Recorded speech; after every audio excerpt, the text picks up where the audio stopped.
Camiel. Welcome to our show. Thank you. And would you like to tell our audience what you do at the Trans Clinic in Amsterdam? Of course. My name is Camiel Welling. I live in Amsterdam. I'm a medical doctor and I'm the medical supervisor of the Trans Clinic, which is a clinic where we provide hormone support, sexual health support, and psychosocial support for the trans community. And aside being a medical doctor and prescribing hormones, I'm also specializing to be a sexologist. So that's all about sexual health, sexual pleasure, sexual life.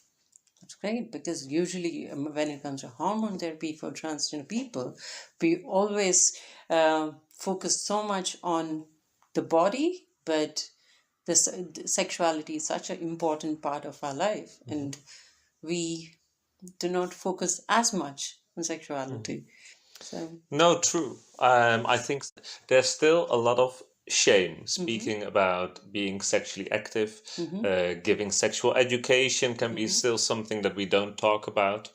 But hormones have a big impact on us. It has impact, as you say, on our physical bodies, the effects on our body, but also on our emotions, but also on our sexual life and on our reproduction. And it's important to, if you help someone with hormone support, that you discuss the full picture and not just what it does to the body, but also the emotions, sexual life, and reproduction. So, can you explain to our audience, how does hormone replacement therapy affect our sexual life?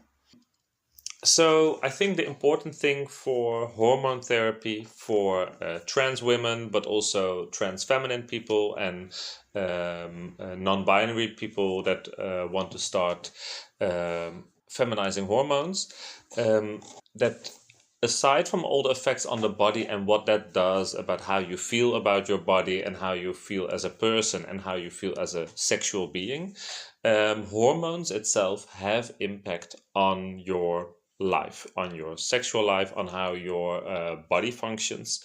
So when I explain people what it does to your body, the first thing that I always speak about is about desire. What it does to your daily desire. Usually, when you're born with a body that has testosterone and masculine anatomy, you're used to feeling desire because, for example, you wake up with erection, those kind of markers. We don't feel them anywhere else in our body, but they remind us like, oh, we're turned on. As soon as you start taking feminine hormones, erections happen maybe a bit less often. So we less often get that reminder like, oh, you're turned on. For women that have had vaginoplasty, but also for cisgender women, the only way of realizing that you're turned on is maybe by way more subtle things of the body. So for cis women, it's, for example, lubrication. That is something that you realize, oh, I'm turned on, I'm able to have sex. But that's not something that you notice straight away. Yeah. So erections are something that are very noticeable and tell us, oh, we're turned on. But if we start taking hormones and we get less often erections, we don't have that reminder that we're turned on. So we feel maybe that we're less turned on, even though our body might think, oh, this is a nice thing to do, or this is a nice path to go down. But your awareness of your desire becomes less. So you're less often aware, oh, I'm turned on. You need to more actively think about, do I want to have sex? Do I want to go down this path of sexual adventure with, for example, your partner or someone that you're sexually active with? So desire changes. So even though a lot of times people speak about libido and how men or people with masculine hormones are turned on a lot and women or people with female hormones are not turned on often, that is actually just because that difference of, do you have a little alarm bell telling you you're turned on? So that erection that becomes less frequent, that is actually that alarm bell telling you that you're turned on. And if you don't have that anymore, you might think, oh, I'm not turned on anymore. But that's really not how desire works. Desire is a very slow process. So how your body starts getting ready, you don't just need to have the physical happening of your body being ready. Also, your mind needs to be ready. And if you've always been used to having an erection as a reminder, oh, you're ready for having sex, but suddenly that erection doesn't happen anymore, then it can be quite difficult. So taking your time to think, oh, I might need a bit longer to get into the mood. I might need a little longer for arousal, for being ready for sex. That is something that is for all women, cis women, trans women, something that they need to be aware of. Yeah. And is there any other, like we all know that along with the erection, erection is a very strong marker, but for trans women, sometimes that either due to HRT or due to surgery, it does not happen. Yes. But does that mean, but that does not mean we do not have desire. Yes. Is there any other markers in our body or mind that can help us, pinpoint or recognize, okay, I am getting aroused. There is my desire to have sex. I think that is the big difference actually in anatomy. The fact that someone gets an erection and that is such a visible and like palpable sensation for the person who has it, you think like, oh, I must be turned on, even though sometimes an erection also happens when you're not turned on. Yeah. Like morning erections have nothing to do with desire, but it's just with blood flow, with hormone levels. But we link it automatically to the idea of being turned on. Whereas that is not really how the body works. So the fact that someone who has a penis, if that person has an erection, doesn't always mean that that person is aroused. But sometimes because they have an erection, they think, oh, I'm aroused, so I should have sex. I should waste an erection. Exactly. Why waste it? But on the other way around, for a lot of women, cis women, trans women, feminine people, it can be more complicated if you don't have that erection marker. When it comes to desire, sometimes desire is just a feeling within yourself. But we sometimes in our thinking want to go too quickly to the end goal. Like, oh, do I want to have sex right now? Whereas maybe it starts first with thinking, do I want to be intimate with someone? Do I want to be close with someone? Do I want to kiss with someone? And it's those kind of feelings that slowly build up to a feeling where the feelings become more intense and build up to sensuality, to sexuality, to sexual activity. So a lot of times when we focus on the end goal, it can be difficult to realize, what do I want? It can be difficult to realize what my partner wants. And sometimes sex isn't that enjoyable if you just focus on that end goal. Yeah. It should be more about a journey together and enjoying that and making it pleasurable for both of you. But when you are used to having a penis and having erections, it can be sometimes difficult to find that new path, because having an erection was a very good marker of, oh, can I have sex now? Yes or no? Do I want to have sex now? Yes or no? In the end, having sex with a penis is not the only possible sex. So sex is not only about orgasming or having penetration and orgasming, etc. So I think for you to realize each person has a different definition of what sex is. And a lot of times our definitions, because we don't talk that openly, is about that end goal, about that orgasming. But actually sex is a lovely dance together where you do a lot of steps and a lot of movements. And all of them are part of that dance, not just the grand finale where you bow and the whole audience applauds. It should be about the whole dance and not the finale. Yeah. So for you to keep in mind that your thoughts have a big influence, and it's not about the end goal, but all those little steps. Yeah. Okay, now we recognize our desire.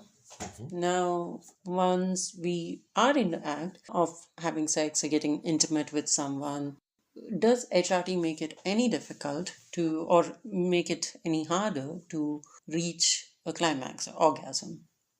Yes, it does make it harder because it makes it not harder. Mm. That is a trick Okay. way of saying it. Okay. It is more difficult to get an erection, and if you get an erection, it's more difficult to have a harder erection. So that's the not harder part.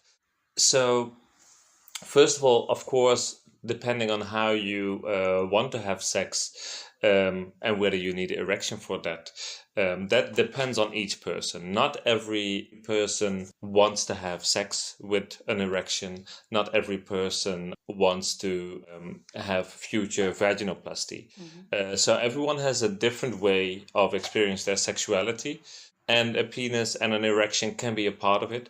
But of course, for your orgasm, you need the sensitive part of skin that causes an orgasm. And when you are born with a penis, then that sensitive skin is the tip of the penis.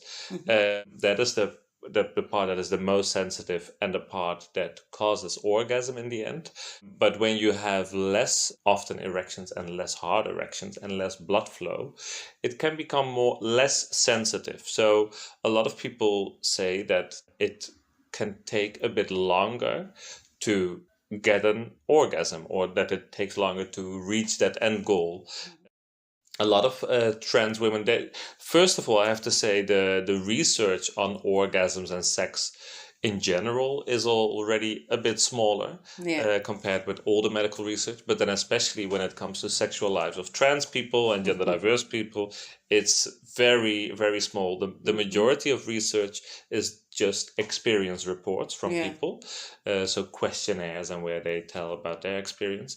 And what a lot of trans women report is that the time from being aroused to getting an orgasm increases once you start hormones. So maybe in the beginning it took a few minutes, if you want, from being aroused to an orgasm. And once you start hormones, it can take about 7 to 10 minutes longer to reach the orgasm. So it's not impossible to get an orgasm, it just takes longer. That is similar as what we see with cis people, cisgender people, where also the woman, the cisgender woman, takes a bit longer before she reaches that point of orgasm. The good news, because for a lot of people this sounds like bad news, like, oh, I have to wait longer. The good news is that the same as that for cisgender men, the orgasm is relatively short, about 3 to 10 seconds. And for cisgender women, the orgasm is a bit longer, about like 20 to 35 seconds. You see that once you start on hormones, orgasm can also increase and start to feel different. It means that it might not peak as much as it used to be with that very short orgasm, but it can last longer, the same as with cisgender women. So there is a change in orgasm. So the extra 7 minutes do build up to something new. Okay, that's interesting. At least we get something bigger than longer for waiting. In Hindi, we have a saying, "Sabar ka phal meetha hota hai." When you have to wait long for a fruit, it's a tasty fruit. That's a beautiful saying. So, okay, so I think you answered partly the question, if the orgasm will be different. Yes, so what I already mentioned, the duration can change, but also the strength of it. So the intensity of orgasm can change a little bit. And on top of that, for a lot of people, it might be the same as that skin becomes a bit more sensitive, the skin becomes a bit more soft. Your body can have different points of pleasure that feel different now. So that awareness of your body can change. And in the end, sex is not just an activity of your genitals, it is a full body workout and a full body experience. So those sensations, but also the thoughts that come with it, the thoughts that come with how you feel in your body, how you feel with your partner. And that has a big influence on how you experience sex and how you experience orgasm. So if you imagine still being very insecure about your body and having a lot of body doubts, that also makes it more difficult to relax. That makes it more difficult to feel secure with a partner.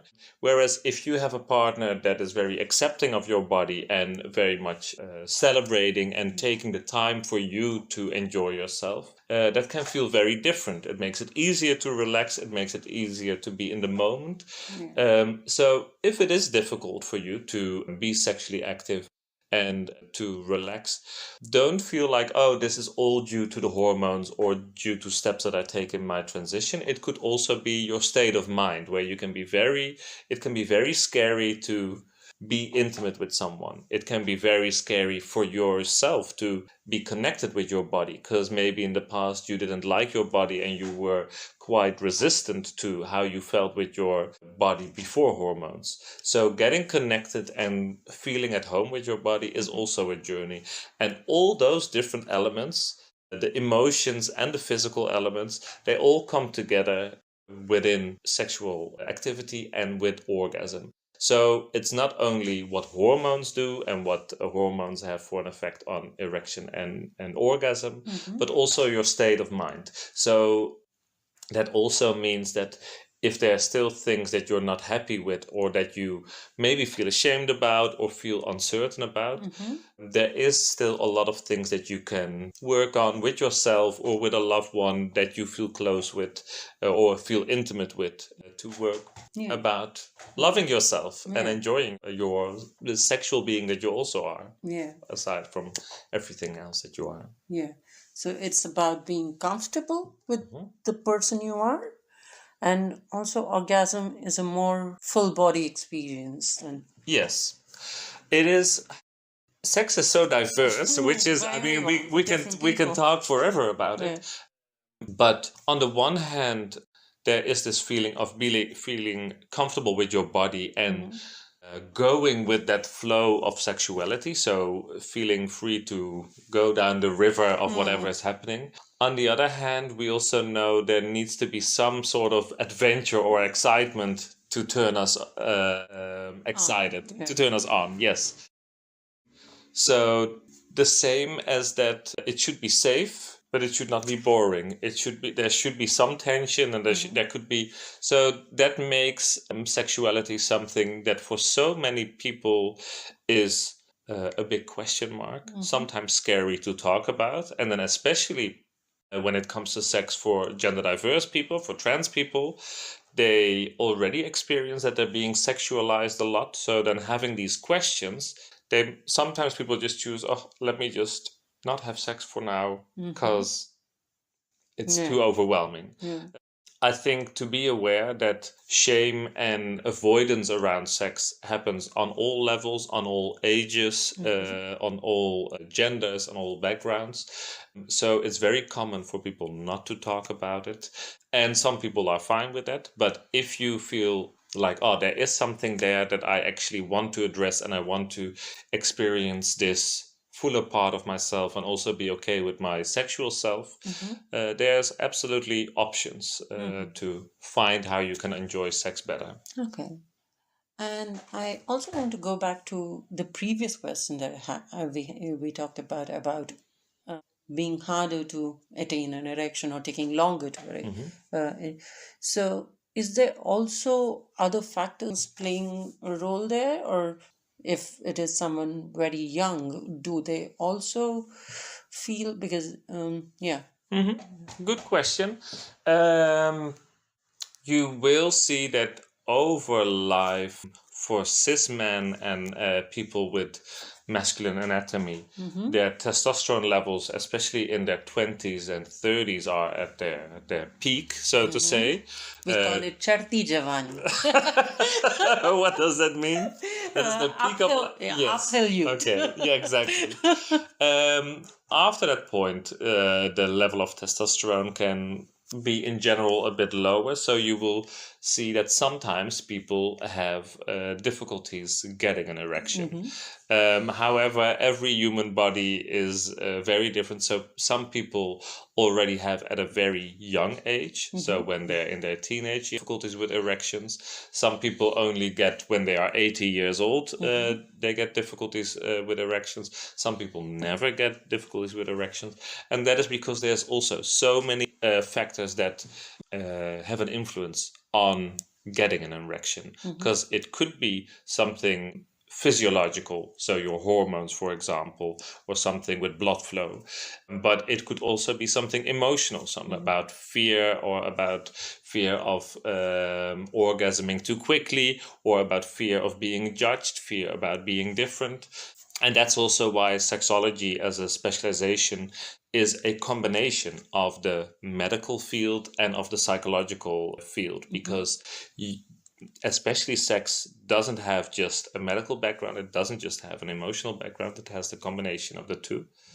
So I think for any person that starts with HRT, realizing that it will very likely influence erections, as in it will be more difficult to get erections and it will be more difficult to get harder erections, and therefore also takes longer to get an orgasm. That doesn't mean that sex can't be enjoyable. And for every person, it's different whether an erection has a role in sex. Some people are saying, well, the fact that I identify as a woman doesn't mean that I have to get rid of my penis. For some people, their erection can still be part of their femininity and of their sexual life. And for other people, it's like, well, no, I'm very happy that I don't have erections anymore. I'm very happy that that fully stopped since I started taking hormones. And there's not one way that is right or wrong. For you to know, okay, if you don't want to have erections, there is ways of hormone support that have stronger influence on erections, that you don't have them anymore. But there's also ways of having hormone support that makes it easier to still keep your erection, because there's different ways of your transitional paths. And what are those different options? I think the most important is the difference between whether you just use an estrogen product or whether you also use blockers.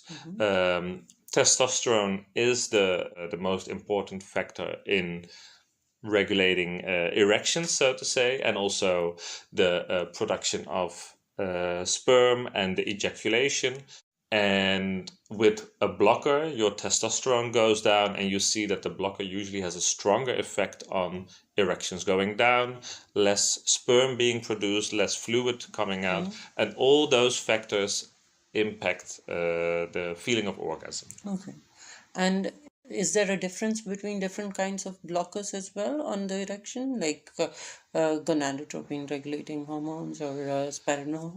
I'm not sure if there's scientific evidence on that.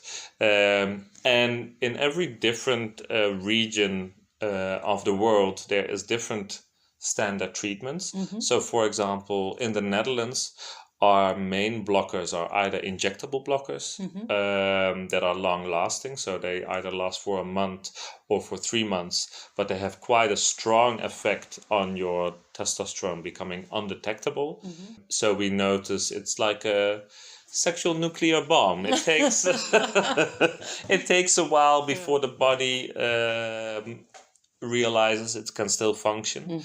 There's also pill form Androcure, which can have negative side effects if people use it for their lifetime, for a long time.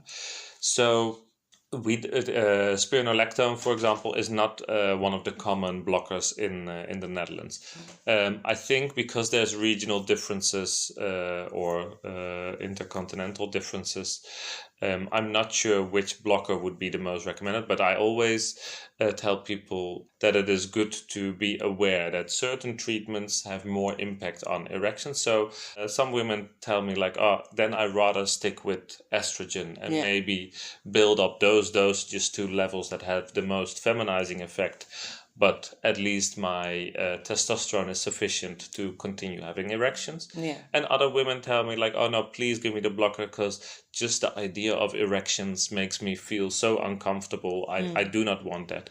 And both feelings are valid, and both have a different approach. And I Yeah. think that we should give personalized care, Yeah. and that everyone can find their own road. It's not one regiment for every person. Yeah. Yeah, that's interesting. Okay, now I am always greedy, greeting me. So, will HRT make it possible for me to have multiple orgasms? Well, that's a good question. Well, there is this misunderstanding of men being able to have one orgasm and women multiple orgasms.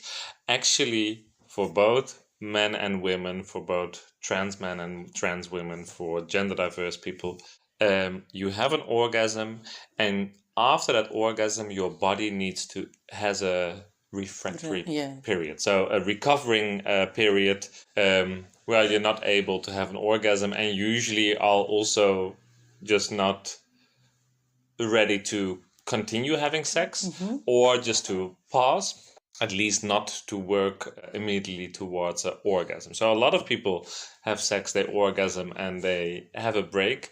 You can continue being sexually active in that time, but it takes some time before you can have an orgasm again. So actually the good news is everyone can have multiple orgasms if they give themselves the time to orgasm again, and if they have the desire to orgasm again. So there's also a lot of people for whom the orgasm was in an intensity that they think like, oh, I'm done for today, I'm gonna take a nap. So the stereotypical what you see in a movie, people having sex and the one person rolls over and goes to sleep. So it is about how intense your orgasm was, whether you want to continue or whether you want to sleep. But everyone is able to have more than one an orgasm after they've recovered again from that first orgasm. But if that time in between is very long, then so the experience from people on hormone therapy, again, it is based on just described experiences. Trans women do describe the orgasms being longer. They describe them maybe being not the same intensity for very short, but less intense, but for longer. And it could be that because of that you don't reach the highest peak, but a lower intensity, that it's also easier to recover and have a next orgasm. But that is, we don't have the science on that, or at least I'm not aware of the science on that yet. Okay. And is it, do cis women get multiple orgasms in house? For cis women, it is similar. There is cis women that have their orgasm and are happy that they're done. There's also cis women that have smaller orgasms multiple times. They don't reach that high peak. And I think the understanding about the orgasm and which type of stimulation, whether they recognize their orgasm, because sometimes women only find out later in life, cis women find out later in life, like, oh, wait, is this what an orgasm is? I thought that nice sensation was like, oh, it's nice, that's an orgasm. But they only realize later, because the anatomy of the clitoris has been very much ignored in scientific life. I think it's only been 10 years ago that medical books started describing the anatomy of the clitoris, which is not just one dot, but is a whole constellation, so to say. Whereas the anatomy of the penis and the head of the penis and the sensitive part has been described for years and years and years. So I think for cis women, there's still a lot of exploration because they've been ignored in the medical sciences on orgasm and sexual life. And for trans women, it's similar.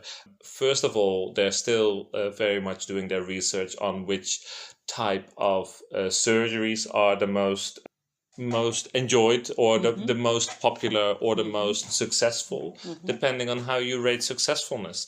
Is successful surgery based on what it looks like, or is it based on how it functions, or is it based on how someone enjoys sex and orgasm afterwards? There's different ways of rating it, and I think both for trans women, trans feminine people, but also for cis women, the knowledge about their orgasms and sexual life has been very much lagging behind compared with researches on penises. Yeah. So you mean to say everyone can have multiple orgasms, but we just need to work on it? Well, of course, in the ideal world, yes. Of course, there's people that have maybe medical conditions that the nerves don't work properly anymore, or they have medical conditions that causes also to experience pain. For example, if someone has dryness of the vagina, for example, and you experience pain, it's very difficult to enjoy pleasure through stimulation, because at the same time of the activity you also experience pain. So you need to be able to take that pain away and the cause of the pain away, so that people can relax and focus on the pleasure. So I don't want to say that everyone is supposed to have orgasms, because sometimes there is medical conditions or psychological barriers that make it very difficult. There is sexologists throughout the world, but it depends on the region how openly it's talked about. But there's always ways of finding out. Is there, if you struggle with having orgasms, is there maybe a medical reason, or is there maybe a psychological reason, and is that something that we can work about? There's a reason why why sexology exists, because for a lot of people, the sexual component is something valid and important in their life, but for a long time it has been something that is too shameful to go to a doctor, and especially when you have to disclose, okay, but how do you have sex? Why is it not working? What could be the cause? It feels very personal, but the good news indeed is that there is options to improve your sexual life. There's options to hopefully improve your orgasm, and in the ideal setting, everyone gets multiple orgasms, maybe. But for those who don't, it's also not a problem. It's not a mandatory thing to enjoy your sexual life. Yeah, sex is more of a full body experience. Yes. Yeah. Okay, I have another question. Can HRT affect my libido and desire for sex? Like I mentioned before, a lot of people report that their desire for sex goes down after they start with hormones. And we don't know yet whether that is because simply they don't have the reminder of an erection to tell them, like, oh, you're turned on. So the idea and thoughts about what desire means and how desire is built up, we do think that maybe at the time that you're starting with hormones, maybe your mindset is less with sex, and therefore you feel less like having sex, or maybe you're less comfortable with being intimate with someone. But there's not one proven fact of that your desire really goes down, or whether it's just because you have less erections that you think your desire goes down. Okay, all right. Will HRT affect my ability to have penetrative sex? That's a very good question. So if you imagine that, first of all, with HRT, people have less erections, to be able to penetrate and be active in that, you would need an erection. So if you don't have an erection, then it will be difficult. And the second part of it is that your erection needs to be hard enough. And if the erection doesn't become hard enough, then it can also be more difficult to penetrate. So, like, oh, I'm turned on, but it's more difficult to penetrate. People notice that. There is, of course, solutions. So for people that want that and for whom that is an important part, the easiest solution for a lot of people is to use any form of support. So that could be with a cock ring, for example. So that is something that makes sure that the circulation goes in, but it's less easy to go out. So therefore, it's easier to stay hard. It's also an option to find a better balance of hormones. So with people that report to me like, oh, I really struggle with having the sex in the way that I want, I always discuss with them like how does your ideal sex look like? We look at the medication and whether there's anything that we can adjust. And then you need to outweigh the pros and cons, because sometimes or a lot of times actually people say, well, I would like to have a better erection so I can penetrate, but I don't want to have less hormones because I love my skin, I love my hair, I love how my body changes. So it's not always just changing hormones. So sometimes help of a sexual device like a cock ring could help, but other options such as Viagra or other medications to support erections are also a possibility. Okay. And what is a cock ring? A good question.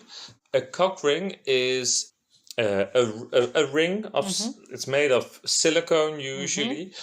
And it's you have it in different elasticities, but it is something that you can put around the penis, so it's at the base of the penis. You can imagine it like the same material that a condom is made of, the same fact that at the bottom the condom also has this ring thing left. But basically just one big ring of that silicone that you put around the cock at the base of the penis. It will make happen, it sits quite tightly. And what it does is it still allows blood to go in the penis, but it blocks blood that wants to go out. So therefore you can imagine it's the same as with a balloon. Air that goes in but is not going out, it stays more in. So that's why there's more blood flow towards the penis, and people can keep an erection. It's important to realize that a cock ring is only helping with erections. It's not a something that prevents sexual transmitted diseases. So even though it might be the same material as a condom, it doesn't work that way. But it's something that can help with erections. And the blood flow towards the penis can happen because the pressure in the arteries is a bit... Yes, and that... So the veins is the ones that let the blood go away. They are more at the outside, and the arteries more in the inside. So you can imagine if something presses around it, the outside is compressed first. So that's how it... Okay, interesting. That was an interesting thought. Cock ring. I never heard about it. Yes. It's actually, I went to a conference recently where it was a conference on sexology, not just for trans people, but for cis people. There was a lot of trans topics as well. But there was a stand there of people that had a special device of a cock ring that also measures... it was like a smart cock ring. So it measures the amount of pressure and whether if someone has an erection and how hard the erection is.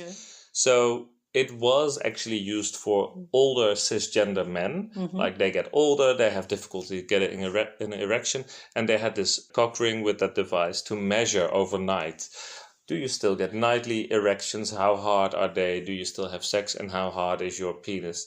And we had a conversation like this is actually a device. I mean, it's still very new and being discovered, but it's actually interesting on hormone therapy how to use such a device to measure how erections change with hormone therapy and whether it's still desired. So the fact that those things exist is cock rings have existed, but a lot of people don't think about it when it comes to recommendations for trans people, because a lot of people don't dare to, like an endocrinologist doesn't always dare to talk about sexual activity. And especially when it comes to trans people talking about whether someone wants an erection, yes or no, that can be a topic that is very much ignored. Whereas I think it's important to see the whole spectrum of possibilities and still look for solutions within that. Yeah, and I think it's also considered as a fetishizing part of the sex, like all the devices and everything. And yes, and I think maybe that is also a difference in the Netherlands, where sexual activity and sexual devices are less stigmatized. So you can go to a regular pharmacy and they have a range of different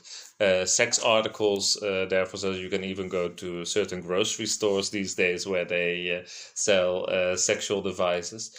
So there might be less of that stigma, but sexual devices are definitely not a fetish. They can be part of a fetish, and a fetish of someone is something that turns someone on, and as long as someone doesn't hurt themselves or someone else with it, there might not be that much harm, and as long as it doesn't become obsessive. But of course, it is the fact that certain devices are used for a fetish doesn't mean that their only purpose is for a fetish. So you can also use it for other purposes. Same as that maybe cis men that are getting older and struggle with erection might use a cock ring because they want to enjoy sex, but their anatomy doesn't allow at that age to have the erection as hard as they enjoy. It's the same for trans people that might still want to have an erection, but their hormones don't allow it. It doesn't become a fetish if it's not a fetish for you. It only becomes a fetish if something is a fetish for you. Can HRT cause painful orgasms? That's a good question. So the reason for orgasms to be painful can be for different reasons. It can be because of the change of the testes and the ligaments that might contract during orgasm. There are some contractions in your lower abdomen, and it could be that there is some changes both from the testes or from the penis that might be a bit more sensitive because the tissue is changing. It's not very common for people to have painful orgasms in that sense. Sometimes people report it, and that could be because of those anatomical changes. It could also be because it's more difficult to get an orgasm, so people need more time, need more pressure, need more energy. energy. So actually it might feel more sensitive. So it's uncommon for orgasms to be more painful, but on the other hand, the body is also changing, and especially also with the sexual function and testes, things are changing. So if it happens, it's not a big alarm bell.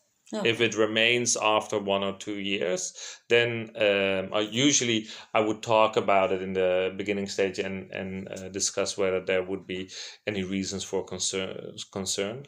But if people didn't have a medical person to ask about it, then you would want to speak with someone. I wouldn't wait forever. But usually I would expect such things to normalize within the first months, ideally a year. Okay, it is a very temporary thing if it happens. If it happens because of anatomical changes, you can imagine the biggest changes are in the first 2 years. But especially the reduction of testes, for example, and the sperm production, and also ligaments. that would be within the first year. So if that would be the reason of why it's more painful, I would expect those changes to at some point have their new stable position and therefore not be irritated or painful anymore. Okay, I have another question. Sure. Can HRT increase my risks of contracting STI? A very good question. Your risk for STI is usually about how you have sex and who you have sex with. So if you imagine that the type of sex that you have might change because you start liking new things or new activities. So the risk for STIs, especially if you start on hormone therapy, I wouldn't expect it to change a lot for trans women and trans feminine people. Because if your sexual activities and your sexual partners don't change like before, you wouldn't expect your tissue to change either. There is no significant change of your, for example, the penis skin doesn't change significantly. The only change is that it becomes more difficult to get an erection and that it might be more difficult to penetrate. So it might be less likely that you get a sexual transmittable disease of the penis. Anal sex, if people have anal sex, that can still happen because there's not much changing there. And the same with oral sex. You can't, there's no major changes of the oral mucosa. So it's all about the type of sex you have. And it's good to know that for people that use the feminizing hormones, there's not that many things that increase. It's more the surroundings of how you're treated by the environment or what kind of people want to have sex with you that might put you at risk for sexual transmitted diseases. So what a lot of trans women report is that they're more sexualized, that they're more fetishized sometimes, but also that they're more often victims of sexual harassment, verbal harassment, but also physical harassment. So those type of activities, of course, put you at risk of getting sexual transmitted diseases just by having sex forced upon you and not being able to make the decisions that are good for you in regards to protecting yourself. Okay. Yeah. And for example, with trans men who use testosterone, there we do see that there's a change of the mucosa and that for them there is a slight increase of sexual risk. But for trans women, trans feminine people, there's no risk in the mucosa, but there's more the risk of how environment might be sexually unsafe for you. Okay. It's more of the social environment. Yes. Makes it changes. Yeah. All right. I think that's also why it's so important to make people comfortable to also talk about sex, because we know that a lot of people are in a vulnerable situation where maybe hormones can be expensive. You might be getting very dependent on other people to accept you. And that might cause you to make choices that aren't the best in your interest, but that you just do for safety.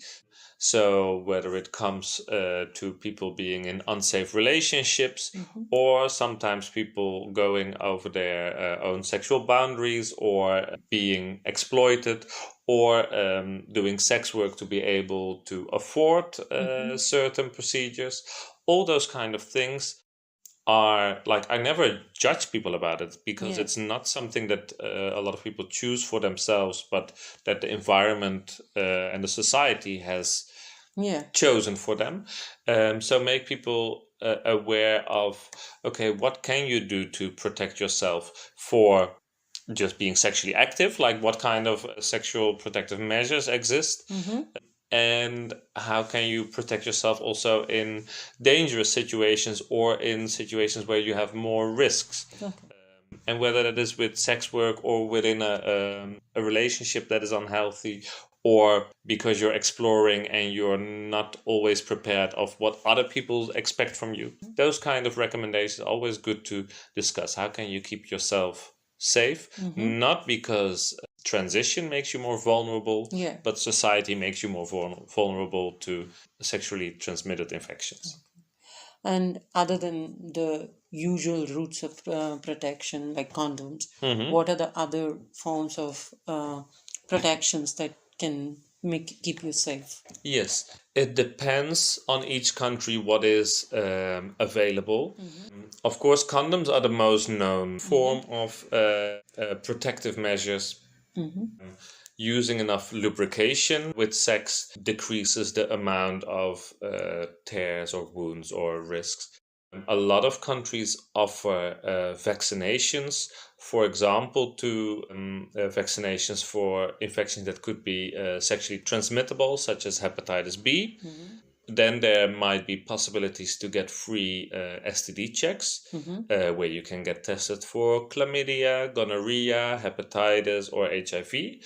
And with those free tests, you at least get the security of like, okay, what I've done so far, did I get an STI? Do I need treatment for an STI? So that makes you safer. In some countries, we now have the availability of PrEP. PrEP is short for pre-exposure prophylaxis, and that is a pill that you can take to prevent getting HIV.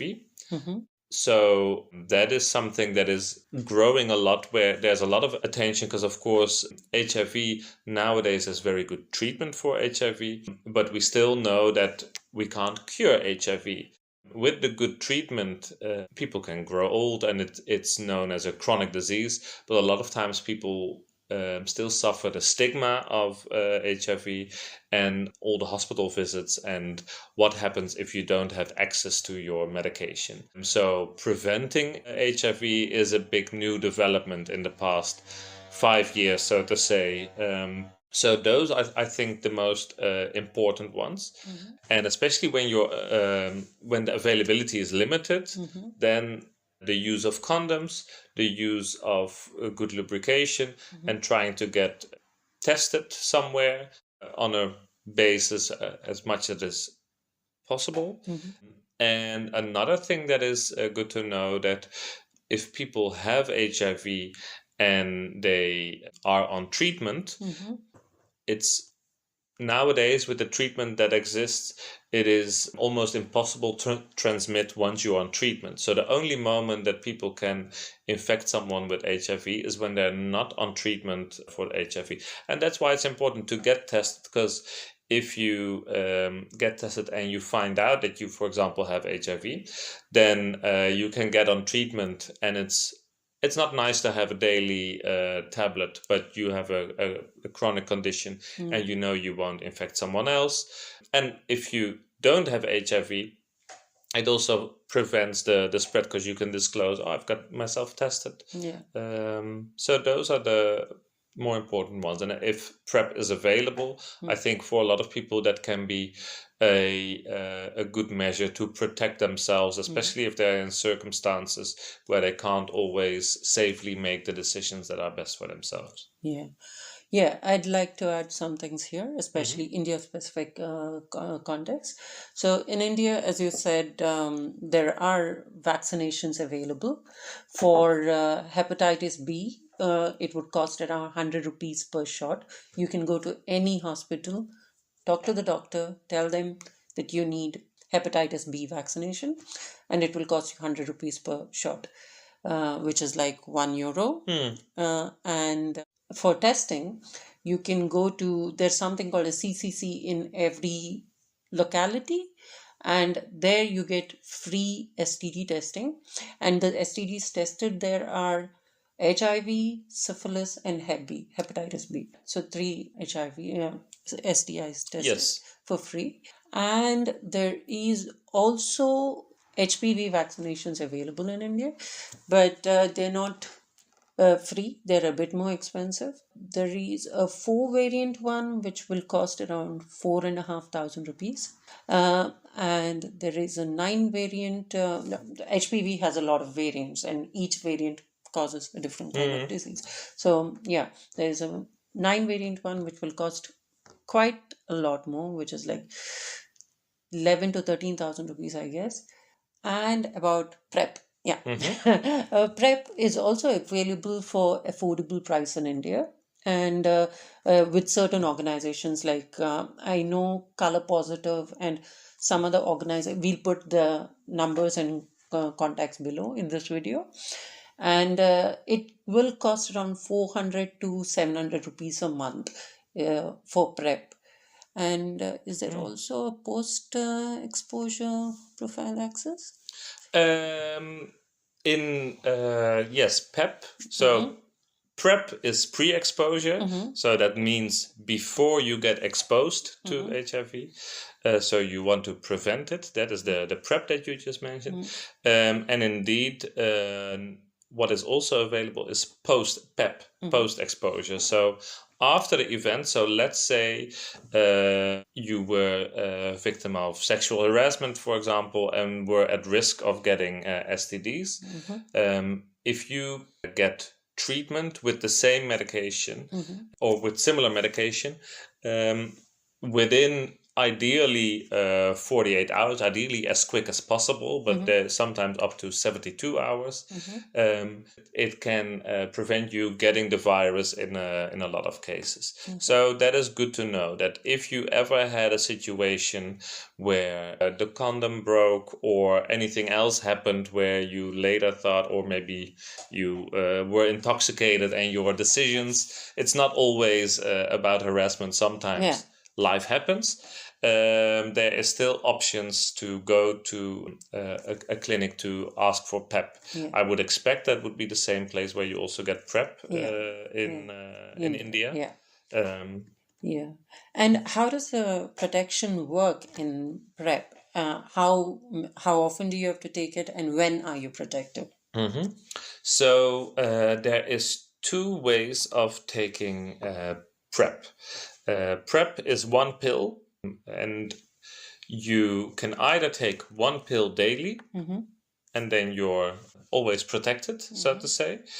So that is the easiest. When you start PrEP, it is important that you first do a test, an HIV test, to make sure that you don't have it. Because of course, if you start taking medication to prevent it, but you already have it, that is not good. But the organizations that provide PrEP would always guide you with that. So the one option is taking it every day.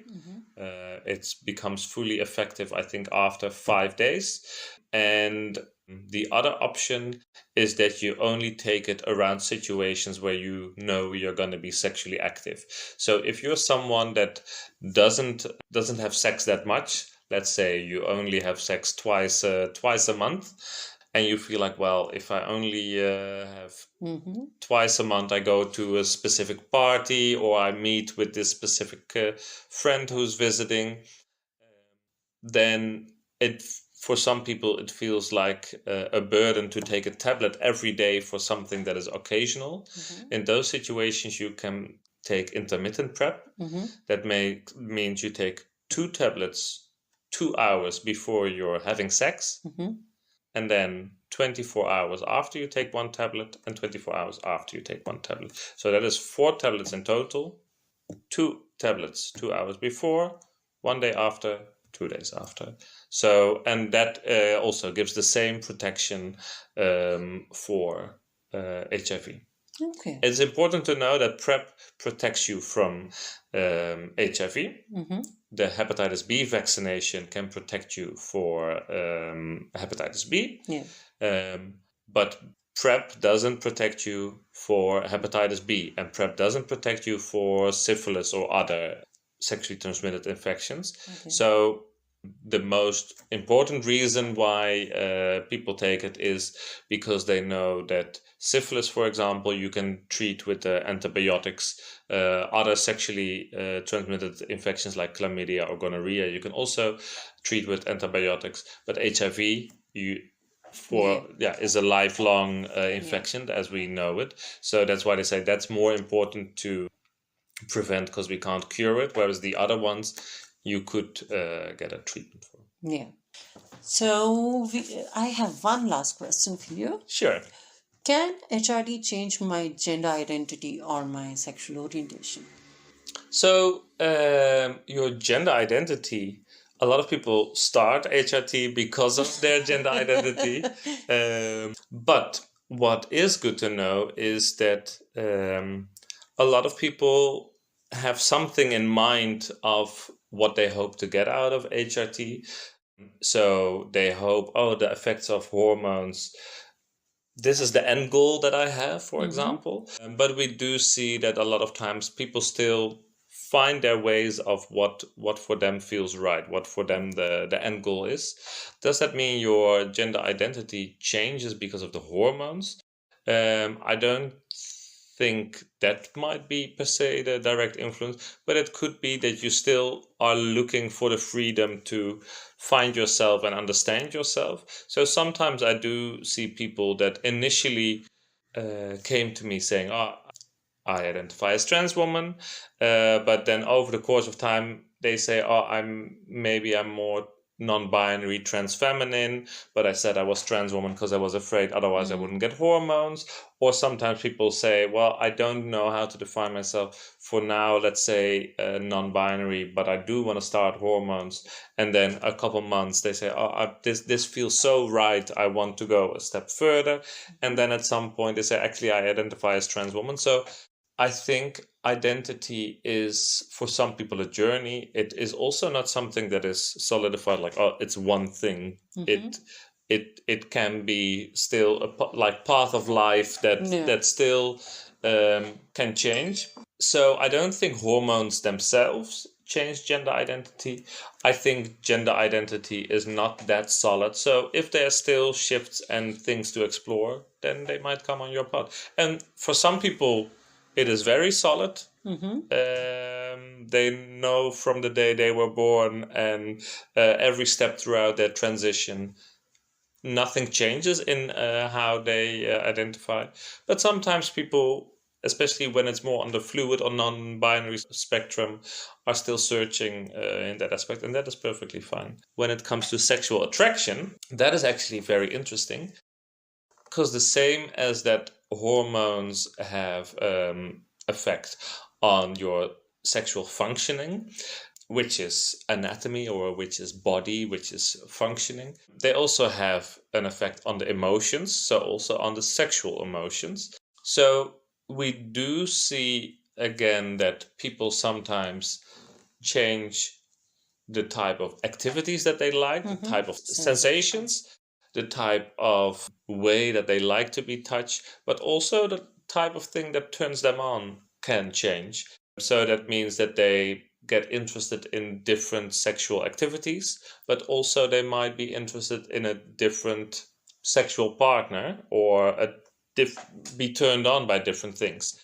People that are already in a relationship, when they come for a consultation with me, I always explain to them, like, oh, there is changes in what you enjoy sexually, but also what you're attracted to sexually. So be open about that, make that an exploration together, so that this journey also doesn't become like, oh, I feel different now and I don't get turned on by this, but we've been doing this for so many years, we can't talk about this now.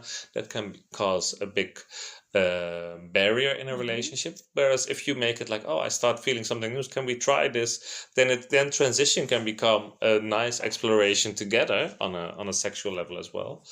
But of course, it becomes difficult that if you've been with a partner, but you become less attracted to that partner and more attracted into a different type of partner, whether that is more masculine or more feminine, or maybe it has nothing to do with masculinity and femininity. We don't know whether that is purely linked to just getting HRT. We know that it happens and people describe it. Whether that is because of finding this new freedom and therefore starting to think about these different steps in your life, that is a possibility. But there might still be, as I mentioned, a lot of research needed to be done to really find it out. But to know, like, especially enjoying new sexual activities, maybe new sexual sensations, sometimes also being attracted to different sexual partners that could be or a different type than you usually fell for. That could be a possibility. And as long as you're open and and interested in that, there's nothing wrong with it. Yeah. I think the key is to be open to new changes and possibilities. Yeah. I think when it comes to puberty, because a lot of times people expect, oh, when I start with my transition, things will start to make sense. Whereas if we've had our puberty already before, we know that actually puberty is quite a confusing time.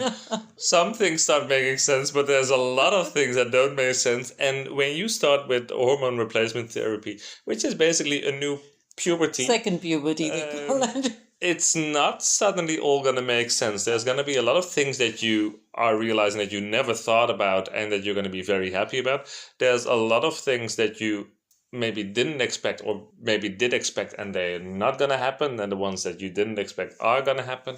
But there's also a lot of things that you still don't know the answer to at the end, because we're also still humans and we don't know all the answers. So it's a process, it takes time, and it's a journey, and it might not be a journey with a end goal, but a journey that has a lot of things where you feel like, okay, after 5 years, your desires in regards to hormones and transition might still be shifting and changing.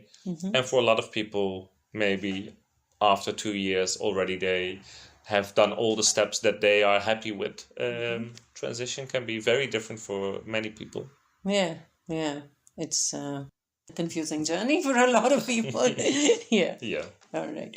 Thank you very much, Camiel, for answering all our questions, especially about a topic that we in India shy a lot about to talk. So thank you very much for coming on our show and helping us with a lot of questions. Yes, you're welcome. And you're more than welcome to invite me again if there's more topics that come up after this. Oh, are you sure? Yes, definitely. Okay, thank you very much for watching us, and see you next time. Choo.